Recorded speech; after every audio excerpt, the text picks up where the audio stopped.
Welcome to the Red Sneaker Writers Podcast. News, interviews, and writing tips for people who are serious about having a writing career and want some practical knowledge to help them achieve it. Your host is the nationally best-selling author of more than 50 books, William Bernhardt. Hello, sneakers, and welcome back to the podcast. Just to follow up on everything I said last time, I want you to know that the fam and I had a great time skiing in the Taos area. I think Ralph and I skied every trail on Angel Fire. Wonderful time. Got back just in time to launch my new novel, Shameless, the third book in the Kinsey Rivera series, which just came out as we record this yesterday. So as you're listening to it, it is on sale now in both paper and ebook editions. And most importantly, you remember what we were saying about TikTok last time. I got my first TikTok mention that I know of last week from Sydney Bean. That's Sydney with several Y's. Look it up, but she reviews books. And I think it was Splitsville, the first one, made a TikTok recommendation thing, and then it flipped over and it was a Coho book, Colleen Hoover, you know, the queen of TikTok. So I kind of feel like I've made the big time now. Jesse, how you doing? I am doing well. So Yeah. it's not snowing, so that's No, nice. not snowing in Tulsa. So that, but you gotta come up with something equivalent to my TikTok appearance. What have you got? What have I got? What have I And got? the cruise is over. So The that cruise is was over, but I did reach out to the executive director of Gaze in Space to do an interview with, so for my podcast. So hopefully, he gets back to me. So well, that'll that be fun. sounds fan- now. Tell me, tell everybody what's the name of the podcast Pod for good. Pod for good. I don't know why I keep with a ending all of number my words. 4, right? Yes, pod the number 4. Good. Fantastic. Good for you. Let me make another quick mention of Writercon, our annual writers conference, Labor Day weekend in Oklahoma City. Although you can watch it from home if you prefer, we have added even more authors and agents and publishers. I ramped up on the fantasy, thinking probably about the story last week about Brandon Sanderson, who's now up to about 30 million. No, we did not get Brandon Sanderson. I don't think he ever needs to go anywhere again in his life, but we do have a lot of fantasy authors and some other great people, agents and publishers on the roster for WriterCon 2022. And I want to, I talk always about authors and agents and whatnot, but we have a whole category on the speakers page called author assistants, which I think sometimes people undervalue. But these are going to be people like publicists and people who know how to format books or to help you publish books, things that are becoming increasingly important in the modern publishing age. We also have a lot of attention to the inspirational or Christian market, which may or may not be your focus. But let me tell you, it is one of the few sectors of the book market which is actually booming right now. So, of course, we're going to cover it. That's WriterCon 2022 over Labor Day weekend. That's September 2nd to 5th. And for more information or to register, you should visit writercon.com. That's WRITERCON.com. My super special guest today is Erica Ferencik, the critically acclaimed author of The River at Night and Into the Jungle, novels featuring women facing extreme physical challenges as well as internal struggles. But she has a new novel just released titled Girl in Ice, which combines contemporary environmental issues with a absolutely spellbinding mystery thriller set in the Arctic Circle. I mean, this is a unique book, and I am very anxious to talk to her about her work and her writing process. But first, the news.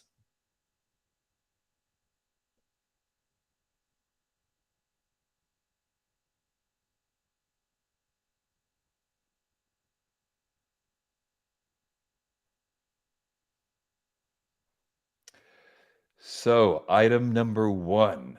Amazon announced this week that they are now opening up advertising, Amazon marketing ads, AMS, sometimes people call it, to traditionally published authors. In the past, they've only made this available to people who are self-publishing, which makes a certain sense. You publish a book, and now it's one of 6 million on Amazon. So you pay them a little bit more money to get some better placement in people's book searches. Well, now they're making that available to traditionally published authors. So even if you're being published by one of the big five in New York, or for that matter, a smaller or regional publisher, you can still take out ads at Amazon and try and get your book greater visibility.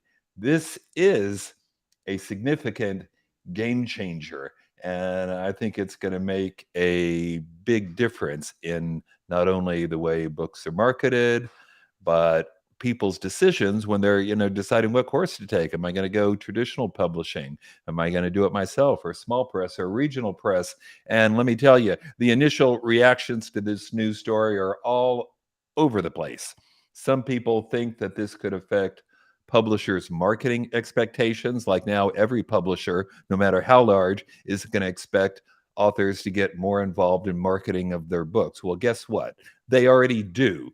But now they may actually expect you to lay out some money, possibly, to take out these Amazon ads, because you can. I know this didn't. I know I'm dating myself. My first book was published in '91, but I did everything I could think of to publish the book. I made these little folders with glossy Xerox copies of the cover, and made up my own press releases and sent them everywhere. I don't know if it made any difference or not, but it's your first book. You want to do everything possible. So I can totally see authors doing this, no matter who their publishing is. I think it's probably going to be challenging to run profitable ads for people with, say only one book. So I don't know. Jesse, what do you think? Good idea? Bad idea?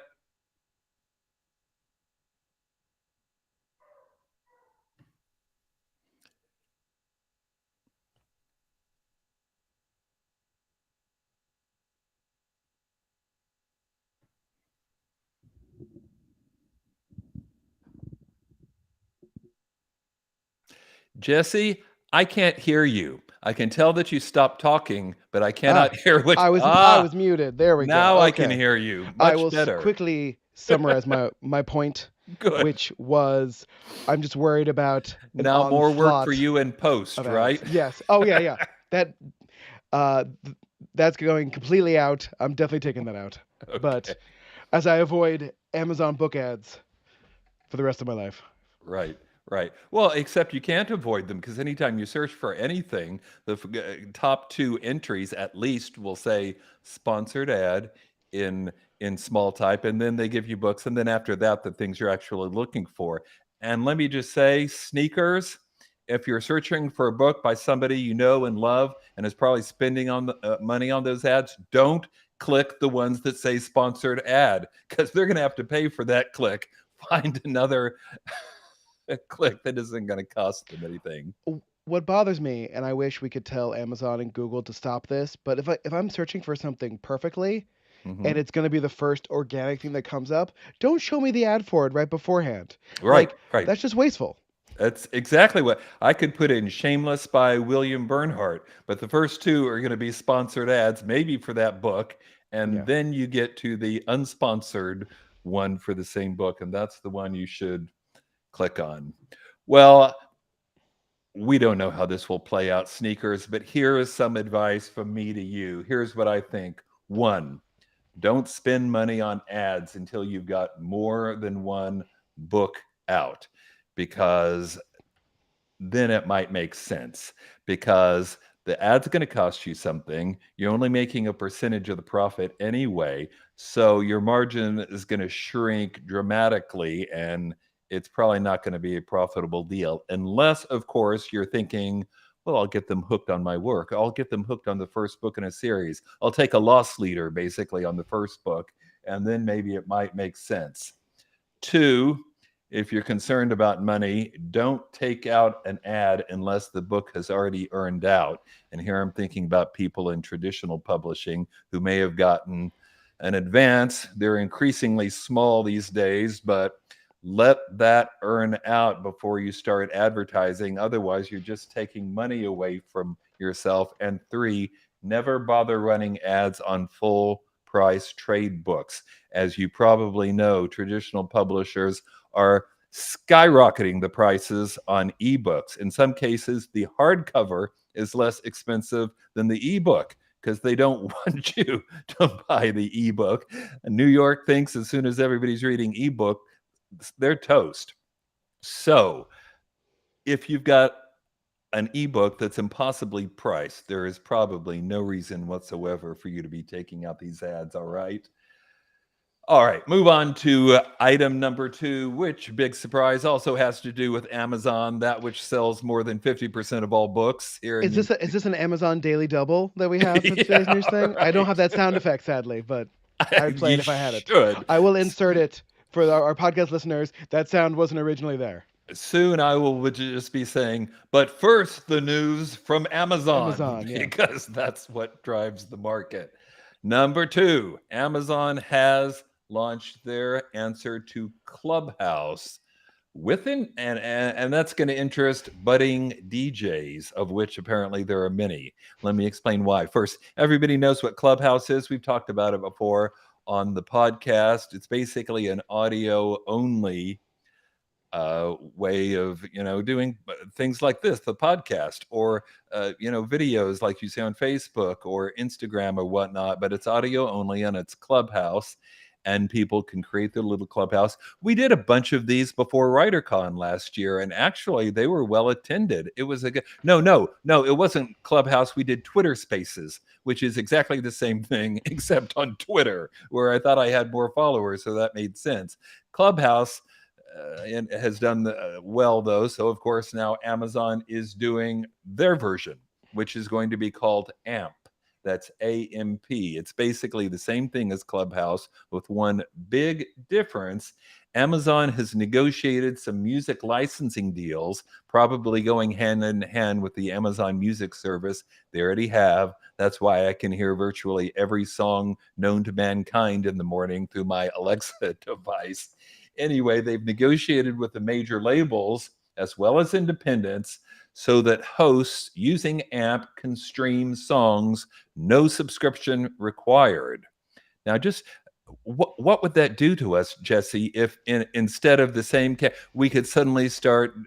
What would be the theme song for Girl in Ice, for instance? You're as cold as ice, or something like that. You're willing. Just all ice songs. Just all songs that talk about ice. Right. So we could have the ice, something from Frozen, I guess, would be appropriate. I don't know. Is that even a thing, to be able to stream songs in the middle of a Clubhouse type thing? I don't know who this is for. Like, are they trying to recreate the listening to an album in your college dorm room sort of situation? Yeah. Or is this just so you can use music inside a Clubhouse type thing, which, again, I don't know how useful that's going to be.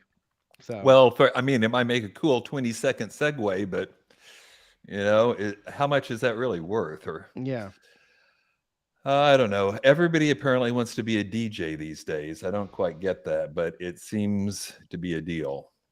Yeah, You'd be an excellent DJ, I bet. I'd be a great DJ, but there are already people who I know and like who are DJs, and I don't want to, invade their space. But I also don't know who's going to show up for a DJ session on their phone. Right? You go to see a DJ to dance. So, well, good point. All right, let's move on to our interview. My guest today, as I've already told you, is the incredible Erica Ferencik, the author of 3 novels, most recently, such an intriguing premise and original idea, and she knows what she's talking about in this book too. Anyway, her new book is called Girl on Ice, just released this month. Erica, are you on board with us? I see her face, but it's got your name on it, Jesse. There you are. Hi, Erica. Hi. How are you doing today? Good. Okay. How are you guys? Not the traditional first question. Did I come anywhere close to pronouncing your last name correctly? You did good. You did great. It's forensic, like dead people. Forensic. Oh, Yeah. like And it's right. girl in ice, not girl on ice. That must be some skating novel somewhere. No, in ice. I've got In it over my ice. shoulder. I can Yeah. check that. He But corrected it. He I did. was He did. for the people watching on Facebook. Like, I was very worried because Erica said she was going to go do a thing and come back, and she well, I could not see her until like 5 seconds before Bill asked her. No, I I was was like, oh my just standing right here listening. Okay. Like, you know how you sit all day, and it's like if I Yeah. sit one more second, I'll die. God, I was just So so yeah, worried. no, I was just standing here looking out my window, listening to you guys, and realizing that I'll never catch up with all of this stuff. In terms of do you want to? no. Your book seems to be doing. You've got about 8 endorsements on the back cover, great reviews. Maybe you don't need TikTok, or maybe that's just heresy to I say. think we all need TikTok. Yeah. I mean, the numbers you were talking about. I mean, yeah, I have not mastered that yet. But have you started an account on TikTok? I do. Yes, of course. But you have to produce content, right? I mean, isn't that the whole deal? And I then don't know that you have to, but probably you've a got really to good open idea. an account. Yeah. Jesse, do you have to? I mean, I opened it so I could see the video that was about me and my books. Oh, okay. Yeah, I mean, during the sea shanty TikTok craze, I like made an account just so I could see some of those, not on YouTube. But yeah, it's you have to sort of constantly be making video content, which is exhausting and hard, and I don't want to do it. And time consuming. Those book talk videos, I mean, Barnes & Noble has entire tables now where they displaying big, popular on book talk. And I could totally see Girl in Ice being the sort of, you've got a strong female protagonist and a really interesting premise and dramatic situation. I could see this taking off. Well, that would be great. Maybe I have to hire someone to creatively figure out what they might do on what are you supposed to do? You're supposed to like cry or something, or be emotional about the ending or something like that. Or I think it does help if you've got an emotional ending. Yeah. Oh, yeah. I think you should just write shanties about your book. People can really like those. So. Or a little dancing. Yeah, it just all boils down to we'll just never write another word again because what we're doing is all this stuff. But that's okay. That's the way it is. Well, so now that we're about like 10 minutes into the interview, let me ask the first question, which is, if you could give a writer one piece of advice, what would it be? I know you could give many, but pick one, because I know a lot of people listening to this are either writers or aspiring writers. So what do you have to say? What advice would you give? Well, I would say to respect every stage of your life as a writer. I mean, I was extremely hard on myself. I'm still hard on myself. In fact, I beat myself up for beating myself up, So, I mean, I feel like there's a word out there. It's success. And that is a bitch of a word because, we ask ourselves all the time, are we successful? Are we successful? And I feel like if I had, listened to that, it took me 35 years to publish a book in the traditional marketplace.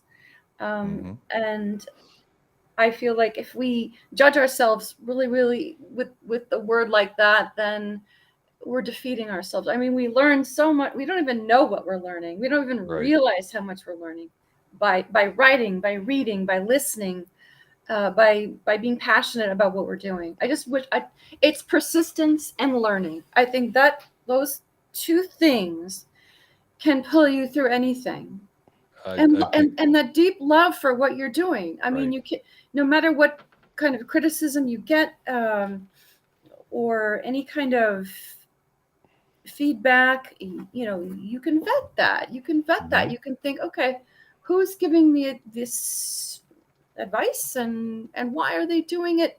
And I would also say, I know I'm giving you a bunch of things. You asked for one, but it's one umbrella topic, so you're okay.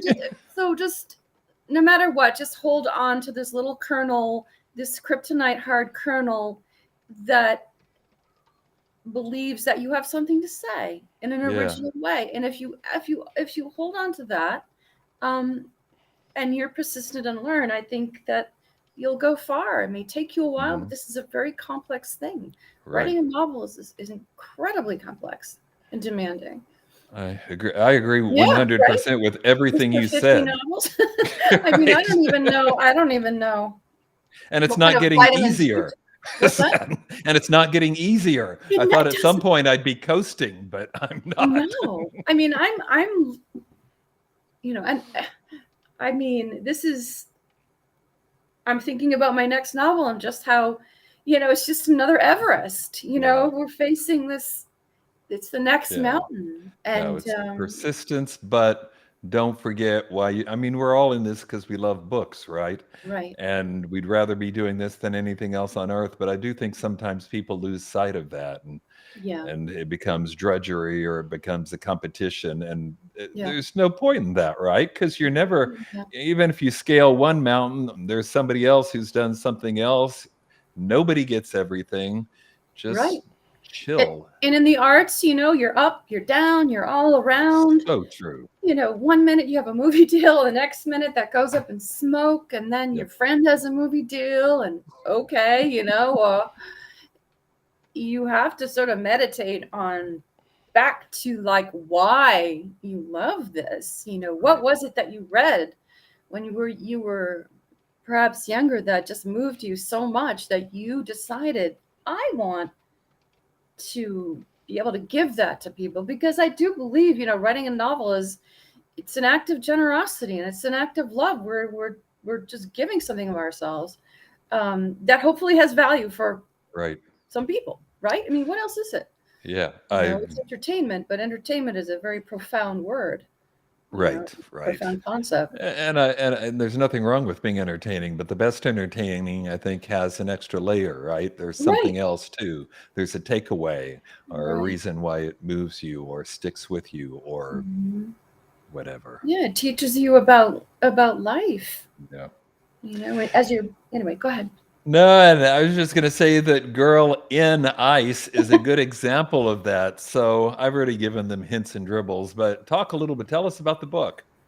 Yeah, so Girl in Ice is about an American linguist named Val, who is tasked to go to a very remote climate research station off the coast of Greenland, where a girl has thawed from a glacier alive, speaking a language no one understands. 8 months before the novel begins, Val's twin brother, Andy, walks out, Arctic night, 50 degrees below zero, and freezes to death. Val doesn't know if he took his own life. He was a depressed guy about climate change, especially, but she has her suspicions. So the novel begins where Val gets an email from Wyatt. Wyatt was one of the only other people up there. And Wyatt is begging her to come up and try and figure out what this girl is saying. This girl is talking. No one understands what she's saying. And in the email is a little clip of the girl speaking. And Val doesn't understand a word she's saying, but she does hear fear and terror and trauma. So for the first time in Val's life, she has her own problems. She has a pretty severe anxiety disorder. She's only comfortable in a few places. So she has to decide if she's going to go way up there and try to understand this girl, and also kind of figure out what happened to her brother. So that's the premise and the beginning of the story. No, it's a terrific premise and a terrific story. And let me just say, while I'm thinking about it, because I can see people are already chatting in the chat box, if you have any questions you'd like to ask Erica, just type them in there and I will make sure she answers your questions. Sure. I don't see them, but you do, right? I do, yeah. You do? And Jesse does too. You guys are very, very professional. This is very cool. Well, we've done it before. You've done it a few times. Hey, you actually went to Greenland, right, to research this book? Mm-hmm. What was that like? Well, you can look at pictures of a place and read about it, but until you go there, I guess I didn't I was shocked by the scale of things. I mean, this island is a third the size of Canada. It's an ice sheet that's 1,500 miles north to south, 700 miles east to west. The ice sheet itself is 2 miles deep, frozen for 3 million years. And it's surrounded by these black mountains that just jut up out of the sea. So it's this giant bowl.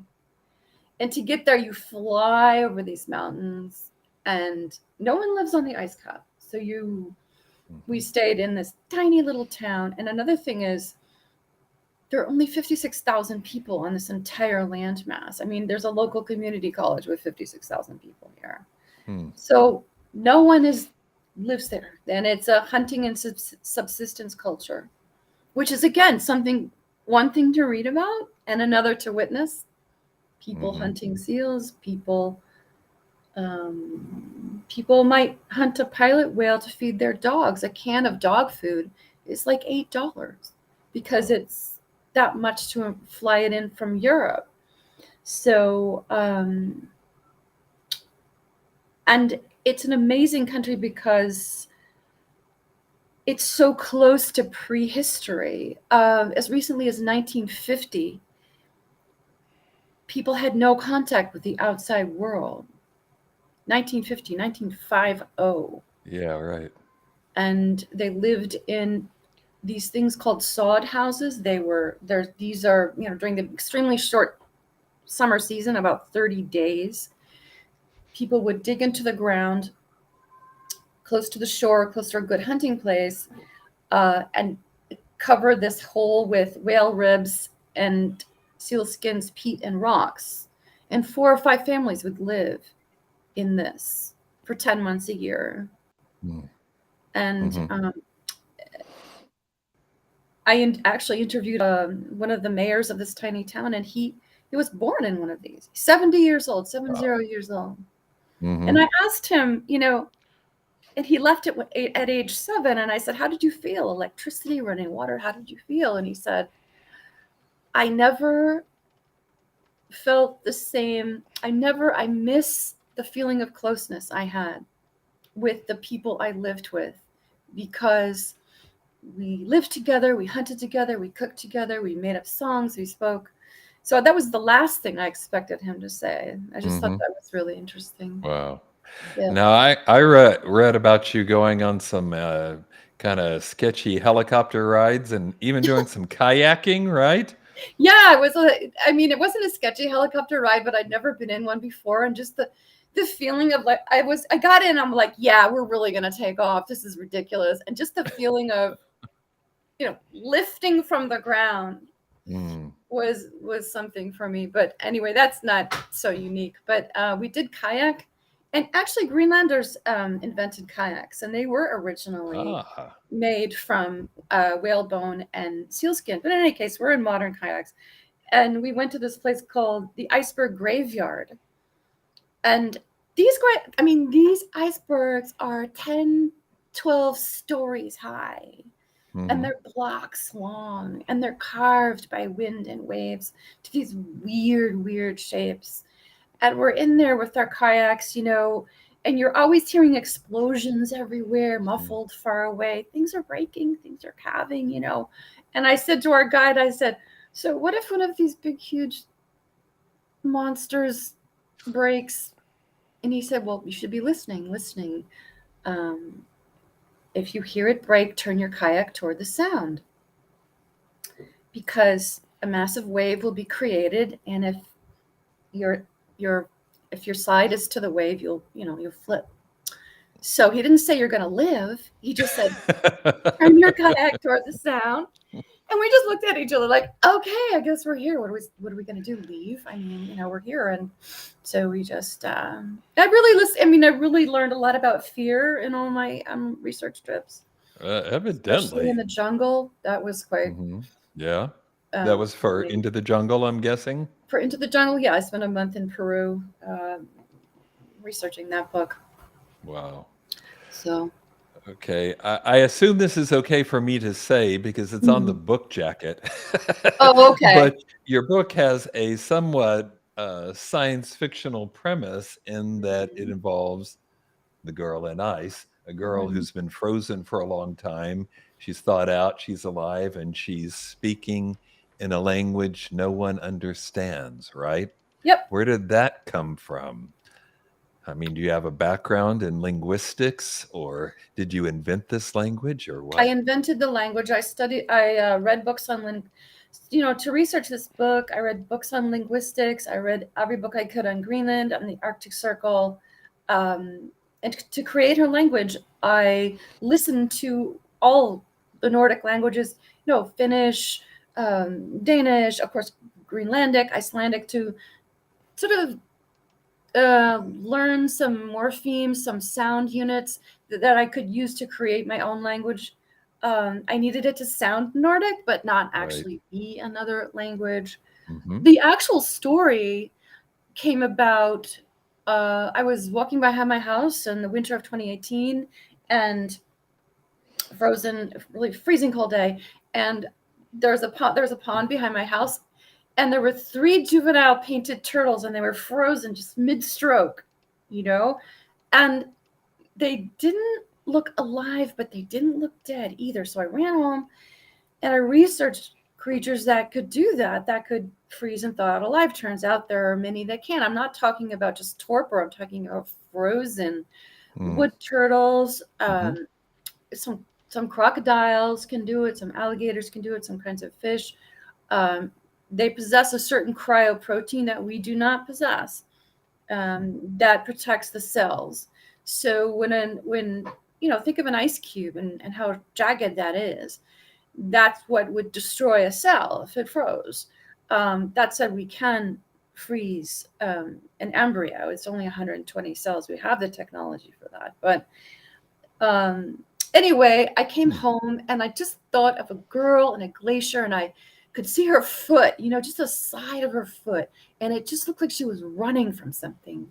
And so I just had to ask myself, what is she running from? Who is this kid? What happened to her? So, I went back and back and back to figure that out. And I mean, I love stories that, I love you say science fiction. I don't know what, we have all these definitions and they're frustrating, right? Right. So frustrating. Thriller, mystery, suspense. I guess I like writing along the edge of what's real and what kind of could be. Sure. Well, but that isn't that kind of every novel? But yeah, no, but I mean every novel. But I'm saying, Girl in Ice is such that. I mean, I had to write the scene where she thawed in such a way that I was almost convincing myself. That is along the line of what can and cannot be. One day we could probably figure it out. Sure. Well, who knows? Right. Exactly. I read somewhere that you came across an Inuit word for joy in being alive. Do you remember the word? I don't remember the word. I don't even pretend to speak Greenlandic. It's a very complex language, and the words are extremely long. But I think that language reveals culture. And in that case, there is a word for joy in feeling as if you are one with nature. We don't have a word like that in our culture. No, we don't. There's a beautiful word in Japanese, shibui, which means the beauty of aging. Now, there's another word we don't have in this culture because we worship youth and beauty and sexiness, right? So you don't even think consciously of how words are shaping our thoughts, but they are, and there's a word in Greenlandic for climate change that means a friend acting strangely. So what does that mean? It means they see nature as a friend. We often have a combative relationship with nature. We have a snowstorm here in the Northeast, and it's, Snowmageddon, and we all have to buy canned soup and freak out, instead of, well, it's snowing. We're in the Northeast. Maybe that's normal. Let's go out and enjoy it. Yeah, it's beautiful. Yeah. So you've been getting You've been getting fabulous advance press for this book. I mentioned all the reviews and endorsements. You even got the coveted sidebar profile in Publishers Weekly. So you must be feeling pretty, and it's your third book. You must be feeling pretty good right now, yes? Yes, I mean, it's really wonderful. I'm kind of gobsmacked, as they say. Yeah, well, very well Very earned. grateful. Hey, I mentioned there are people sending questions. Sure. Jenny, first of all, says, hey, I'm in the Northeast and she's ready for a storm tomorrow. I know we're then, supposed to have some rain or something. and then she asks, is this a standalone novel or is it going to be part of a series? Well, if someone hands me $1 million, I'll make it a series, but I have no intention Right. of. I'm a standalone kind of a gal. I like to Mhm. move along and create something else. Mhm. And I think when you read it, you may feel the same way. Although someone has said, you need to write another one, So, Mhm.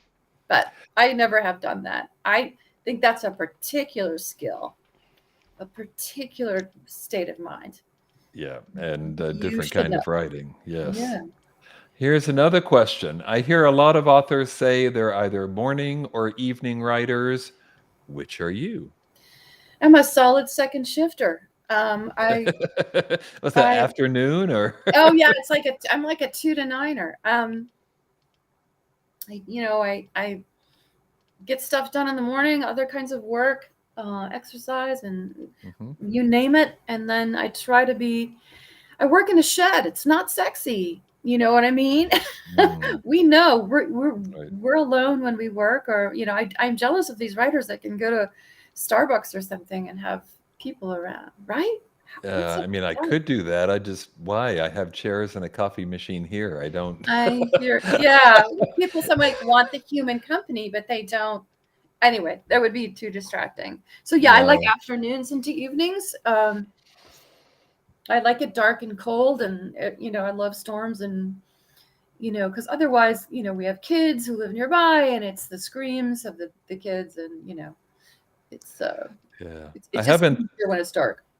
I have been thinking about getting one of those fancy Apple desktop studio computers, though, just to make my desk look better. Because right now it's a desk. It's flat. It's got a few books on it and some Yeah. notes. It's not glamorous at all, Well, you get the work done. You get the job done. which is, of course, the most important thing. So, Exactly. pantser or planner? Do you Oh, total planner. Yeah, I mean, yeah. I come up with an idea, and you know how it is. I have to vet the idea. The idea has to have Sure. legs. It has to be something that I can actually write. That being the person I am, yeah, sure, do research, but and I have to live with it for a couple weeks before I actually believe that it is the book to write. Because, as we know, you have to be passionate about your idea for years. Right. 4 years, 5 years I've been working on this, and past and into publicity time and marketing time. Mhm. So I have the idea, I stretch it out into 3 acts, and for the first 4 months I write an outline, a very detailed outline, and only then, when I'm happy with that, do I write a first draft. Mhm. And after the first draft, I will go on, if I need to, go on a research trip. Yeah. Because these books are not travel logs. It's No. the human story comes first. Well, that makes sense to me because after you've started the story, then you know much more specifically what you need, right? You're What the not hell I just need messing to know around. and Yeah. experience, and if I need to interview someone, what do I ask them? Right. Who am I interviewing them, and why? And but then again, there's the joy of going there and saying, "Oh my God, I didn't realize." For example, in Greenland, I didn't realize. I don't know what we're breathing here, but it's not air. I mean, the air there Not like is that. so. I mean, I was high for a moment. Mm, It was just cold and clean, and just everything I learned that I didn't know was the case. right. in Greenland. Now, I don't want to encourage bad habits, but you talked about, you have to be passionate about the idea. It's going to take years. Have you ever started something and not followed through, not finished it? Oh, for crying out loud, yeah. How far? I mean, I have a few that Um, I've done several chapters of and thought, nah, this isn't I working. did it Never last mind. year. I Yeah. was like, Erica, how can you have done this for so long and not known yourself well enough to know this is not going to work? It And was there are a couple times awful. yeah, I hated losing the month there. That was the worst part. right, Losing the right. 6 months or whatever bullshit time. Except it wasn't. You were warming up to your next book. So Oh, I don't know. clearing the clutter. Yeah, well. I was about to say, and I have a few instances where I've actually finished a first draft and found that I had no desire to. And that's usually the good part, you know. The first draft is hard for me anyway. The revision is the pleasure. But when I get to the end of the first draft and think, I don't even want to read that again, that's a pretty good sign this didn't work. Yeah. I'm sorry to hear. No, I mean, I guess I would say all of my earlier novels were just before I understood structure and before I really vetted the idea. Important. I was just like, oh, that sounds good. I'll write that. And then you get older and you're like, wow, how many more years am I going to live? I mean, I have to think. I want to use my time well. You know? It needs to be worth the investment. Absolutely. Exactly. So. Do you have any tricks or strategies you use for bringing your characters to life on the page? Nothing too crazy. I'd like to sort of put together opposite, the charming psychopath, just diametric opposite characteristics help me think about who a character might be. I do all the typical stuff. What does the character want? What's in the way of what the character wants? Right, as I'm outlining, I'm outlining, but I'm also, writing in the voice of the character. What do they want? What's in the, so I don't have any crazy, tricks. Right. It's so difficult, I think. And I don't know why we talk to different people all day long. Why is it so hard to, and same with story. We absorb story all day long. The human brain needs story to be mentally healthy, but coming up with something. Right. Coming up with your own. Yeah. It's like music. It's like, oh yeah. Bach's Concerto No. 5. That's so easy. I could do that. Just give me a violin. I'm fine. You know what I mean? It's like, sure. How hard can it be? But then you try, and it's like, okay, I'm just gonna take some work. You talked a little bit about where the plot idea for this story came from. Are there any particular themes or other ideas you wanted to explore with this? Well, I wanted to, I guess, besides, my love of science and language, there was a scene in an early version of Frankenstein, black and white, where it's toward the end of the movie, and he's all beaten and bloody and hunted, and he's kind of disappearing into this blizzard. He's this black, blocky silhouette disappearing into this blizzard that's in front of Mont Blanc, and just that feeling. That scene has haunted me my whole life, and I'm still trying to figure out why. I just wanted somehow to pull that into the book. Not that Frankenstein is in the book. I don't mean to say that, but yeah. And there's the theme of grief. Val is grieving her brother. Sure. Jean, who is sort of the grunt who works in the station, she's grieving the loss of her husband and son in a car crash. And I'm really interested in how people deal with grief, how they get through it, the defenses they create, the ways they don't face it, and what they do. So everyone was grieving something in this novel. I did that quite consciously, actually, not to make it depressing. I don't think it's depressing. I think we're all grieving something at some time, a friendship, a decade, something, you know what I mean? We're all grieving something. Right. It's kind of chronic and constant. Okay, one last question for you, Erica. Yeah. Since this is a standalone novel, what's next? Oh God. You mentioned your next book before. I did. So all I can really say is that it is another thriller with a speculative element, and in it, nature fights back. And Sounds it's called The intriguing. Intelligence. And that's all I can really say right now. Do we know when we might see it? A long, long time from now. Still working on it, huh? No, I'm really, really hoping late 2023. I'm really, really, you know how but then you have the publishing cycle. So, that takes six to 8 months at least. Absolutely. Well, congratulations again on this book. The reviews and press have been fantastic. I predict you're going to have a hit on your hands. So, way to go. That would be nice. And thank you so much for being on the podcast. Thanks so much, guys. It's such an honor to be here. I have already learned so much by listening to your previous shows. And it's a must listen for me from now on.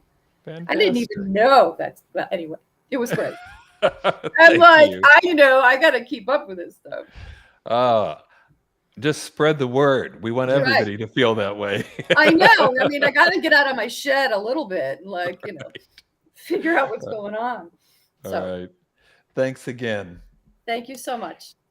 Hey, everybody. Like I said before, Annual Writers Conference, Writercon 2022, authors, agents, editors, book marketers, author assistants, over 70 sessions, and many, many chances for you to meet other people and network and get the connections and knowledge that you're going to need to take your writing career up to the next level. And right now, as I'm recording this, you can get the early bird price, but it will not be available for too much longer. So if you're thinking about coming, might go to the website and think about registering now. That's writercon.com. And I will make a completely self-promotional reminder that my new book, Shameless, is now on sale. That's the third book in my Kinsey Rivera legal thriller series. This time, Kinsey's handling a case that comes a little bit too close to home for comfort.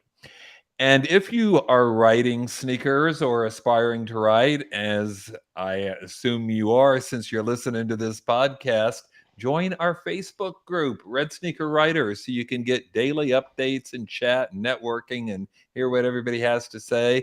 I've also got a free Red Sneaker Writers newsletter that goes out more or less every other week. So send me your email address and I'll add you to the list. Send that to either by Facebook or to me at wilbern@gmail.com, WILLBERN@gmail.com. Until next time, sneakers, keep writing. And remember, you cannot fail if you refuse to quit. See you next time.